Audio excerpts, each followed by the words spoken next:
బ్యాంకులు, ఫైనాన్స్ సంస్థలు, తాకట్టు షాపులలో ఉన్న బంగారు నగలను విడిపించి అమ్ముకోవాలంటే ఒక్క ఫోన్ చేయండి. అడ్రోడ్ నుంచి నర్సీపట్నం వరకు ఉన్న రోడ్డు సంగతి తెలిసిందే.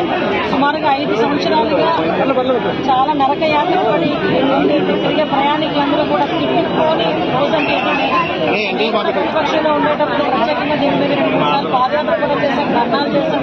ఈ రోడ్డును ఎలాగైనా వెయ్యాలని చెప్పేసి ఆ రోజు పట్టుబట్టాం. కాకపోతే లాస్ట్ 5 సంవత్సరాల పరిపాలనలో కనీసం ఒక గొంతు పోర్చడానికి కూడా ఒక తల్లి తీసుకొచ్చిన పాపాలు కూడా పోలేదు. ఆ రోజు మేము ఎన్నికల క్యాన్వాసింగ్ లో భాగంగానే ఆ రోజు మేము ప్రామిస్ చేయడం జరిగింది. గౌరవ చంద్రబాబు నాయుడు గారి నాయకత్వం తెలుసు కాబట్టి, పవన్ కళ్యాణ్ గారి కార్యదర్శులు తెలుసు కాబట్టి ఆ రోజు మేము మాట ఇవ్వడం జరిగింది. 6 నెలల లోపే ఈ రోజు మేమందరం కూడా రోడ్డు వేసి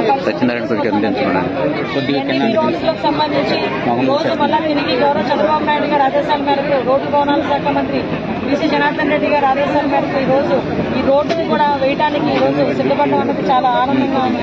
దీనికి సుమారుగా 24 కోట్ల రూపాయలు ఈ రోడ్డుకి శాంక్షన్ అయింది. ఈ రోడ్డు వరకు కూడా ఆల్రెడీ ఈ రోజు స్టార్ట్ కూడా జరుగుతుంది. ఇక్కడ తిరిగి అంటే అడ్రోడ్ నుంచి సుమారుగా నర్సీపట్నంలో ప్రయాణికులందరూ, చుట్టుపక్కల గ్రామస్తులందరూ కూడా ఊపిరి పీల్చుకునే పరిస్థితి. వీళ్ళే కాదండి, సుమారుగా చూసుకుంటే మనకి ఎన్డీబీ వర్కుల్లో దగ్గర 15 వర్కులు అంటూ ఉన్నాయి జిల్లా మొత్తం మీద. ఆ వర్కులన్నీ కూడా స్టార్ట్ అవుతాయి. ఫస్ట్ ఆఫ్ ఆల్ ఈ వర్క్ స్టార్ట్ చేయడానికి కలెక్టర్ గారు కూడా ఈ రోజు ఇక్కడికి రావడం నిజంగా శుభపరిణామం కింద భావించాలి. అదేవిధంగా ఈ రోజు ఎక్కడైతే మీరందరికీ తెలుసు సంక్రాంతి కల్లా రోడ్లు ఏదైతే గుంతలు పడి ఉన్నాయో, అంటే 5 సంవత్సరాల్లో కనీసం రోడ్లు పట్టించుకోకుండా రోడ్ల మధ్యలోనే స్విమ్మింగ్ పూల్స్ కూడా తయారవడం, ఆఖరికి చాలా మంది రకరకాల ధర్నాలు కూడా రకరకాలుగా చేసిన పరిస్థితి కూడా మనందరికీ తెలుసు. అయినా కూడా ఇప్పుడున్న మాజీ ముఖ్యమంత్రి కనీసం పట్టించుకోకుండా ఉండే పరిస్థితి కూడా కనిపిస్తా ఉంది.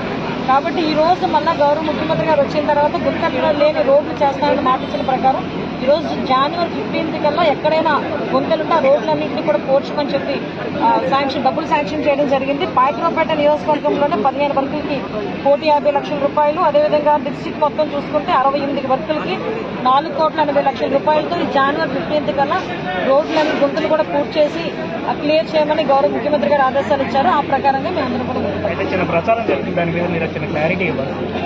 ఈ రోడ్లు పెడతారు, మళ్ళీ టోల్ గేట్లు కూడా పెడతారు అని చెప్పి ప్రచారం. అసలు విషయం ఏంటంటే కొంచెం చదువు అవగాహన ఉన్న వాళ్ళకి ఏ రోడ్లకి టోల్ గేట్ పెడతారన్న సంగతి అర్థం అవ్వాలి.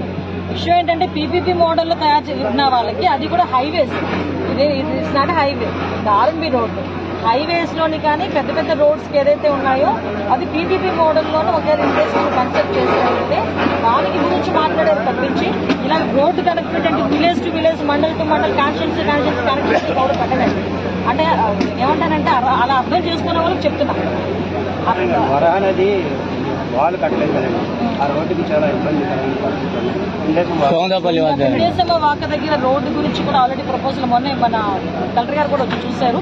దానికి కూడా రోడ్డు ప్రపోజల్ మేము పెడుతున్నామండి. ఇప్పుడు 24 కోట్లు ఎంతవరకు రిస్టోర్ చేయగలిగితే అంతవరకు రిస్టోర్ చేస్తే ఇంకా ఎక్స్ట్రా అమౌంట్ ఏదైనా అవుతుందంటే ఇది దశాబ్ద కాలం కల కదండి, ఆ రోడ్డుకి ఇప్పుడే ఇందులోనే ఎక్స్టెన్షన్ పెడితే బాగుంటుంది. డెఫినెట్ గా వేస్తామండి. ఎందుకంటే మీరు అబ్జర్వ్ చేశారు, ఇంతకు ముందు పాయకరావుపేట నియోజకవర్గంలో నేను ఎమ్మెల్యేగా ఉండేటప్పుడు ఏ వర్కులు జరిగినాయో అక్కడతో స్టాప్ అయిపోయింది. మళ్ళీ లాస్ట్ 5 సంవత్సరాలు ఏమీ జరగలేదు. మళ్ళీ ఈ రోజు పాయకరావుపేట ప్రజలందరూ అత్యధిక మెజార్టీతో నన్ను ఎమ్మెల్యేకి గెలిపించారు, మినిస్టర్ని కూడా చేశారు. ఈ రోజు ఇంకా బాధ్యత నాకు ఇంకా పెరిగింది. ఈ రోజు నియోజకవర్గం మీద బాధ్యత ఇంకా పెరిగింది. ఆ బాధ్యత మీద మాక్సిమం అన్ని పనులు పూర్తి